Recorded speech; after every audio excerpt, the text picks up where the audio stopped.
All right, have you ever been there? That season of waiting where you've prayed, you've believed, and it just feels like the heavens are completely silent. Well, today we're going to dive into this really powerful idea of divine timing and explore why what feels like a huge delay might actually be something else entirely. Let's get into it. This one idea is really at the heart of everything we're talking about today. It's this powerful way of reframing our own impatience, right? Pitting it against this backdrop of a flawless divine plan. The real tension, when you get down to it, is between our calendar and the celestial one. And trust me, understanding that difference, it changes everything. Okay, so before we even get into the why behind all this, I think it's so important to just acknowledge how real this feels. The waiting, it's not just an inconvenience, is it? It can be deeply, deeply painful. It's a time that can be just filled with doubt and this awful sense of being completely forgotten. And that feeling is so real. I mean, it's that sense that you've done everything you were supposed to do, but nothing changes. You start to wonder, does God even hear me? Or worse, maybe I've just been overlooked. It's such a heavy, lonely place to be in, isn't it? Okay, but this is where we get to a really radical shift in how we look at this. The idea here is that what we feel as a painful delay, it's not a rejection, it's not a no. Instead, it's an intentional, active part of a much bigger strategy. And that, well, it completely reframes the whole situation. So look at this. This is such a powerful way to translate what we're feeling. On one side, you've got our perspective, right? We feel a delay. But from the divine perspective, that's actually deliverance, saving you from a path you weren't ready for. What we hear as silence is really a moment of divine strategy. What feels like punishment is actually protection from dangers you can't even see. And that feeling of being stuck, get this, you're not stuck, you're stationed. You're being held in place on purpose while heaven is working everything out for you. And this really gets to the heart of the why, the motive behind it all. It's not about holding something back to hurt you, not at all. It's about waiting for that perfect moment, that perfect release, a moment when you are genuinely ready to receive the blessing so it doesn't overwhelm you or even destroy you because it showed up too soon. When you think about it that way, it's really an act of profound love. So if the delay has a purpose, then what is that purpose? This is where waiting stops being this passive thing we just endure, and it becomes an active period of really deep internal work. Seriously, it's not about just killing time. It's about transformation. And the whole process is pretty incredible when you break it down. Think of the waiting period like a spiritual training ground. First, it's there to strengthen your faith, forcing you to trust what you can't see. Then, it's meant to humble your heart, shifting your focus from what you want to a divine will. It also purifies your motives, making sure you desire the one doing the blessing more than the blessing itself. And finally, and this is so crucial, it prepares your character. And this right here, this is the absolute core of the whole idea. Think about it. A blessing given to someone who isn't ready for it, it can actually become a curse.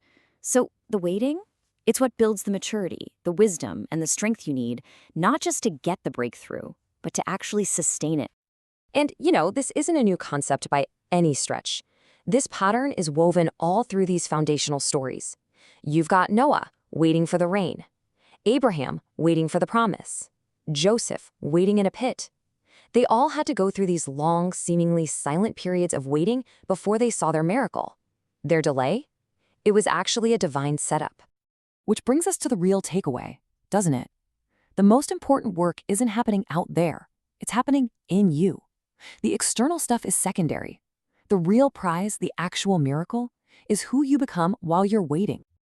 Okay, so after all of that waiting, all that shaping and strengthening, what happens when the moment finally arrives? Well, the whole tone shifts completely. It's not some gentle little trickle. No, it's a sudden, overwhelming flood. And that's the word that keeps coming up again and again. Suddenly. After maybe years of stillness, of feeling like nothing is happening, everything changes. In an instant, the divine calendar hits that appointed time, and the whole atmosphere just shifts. And I love this, because it perfectly captures how effortless the breakthrough feels. When the timing is right, you don't have to kick down doors or strive and struggle. Nope, opportunities start finding you. The right people just appear. The very thing that once resisted you will now begin to chase you. And we're not just talking about relief here. This is redemption. It's a moment so powerful that it doesn't just fix what's happening now, it literally washes away the pain of the past. All those years of tears, of disappointment, they're just gone, erased in an instant by this overwhelming wave of joy. Just look at this chart for a second. That smaller bar, let's say that's the impact of 10 years of you trying to do it all on your own. Now look at that massive bar next to it. That is the impact of one single blessing arriving at the perfect divine time. It just goes to show how one move of God can restore what a decade of your own effort never could.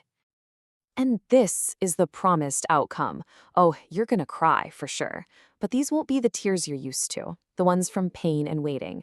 No, these tears will come from the sheer shock and beauty of the moment, from this holy awe of realizing you were never, ever forgotten, and that the timing, well, it was absolutely perfect all along.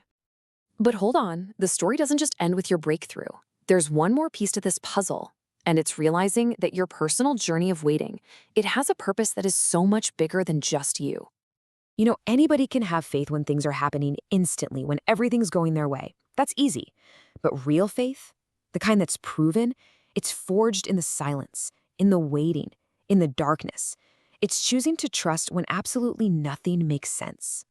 And here it is, the ultimate purpose. Your pain is being shaped into a powerful message for other people.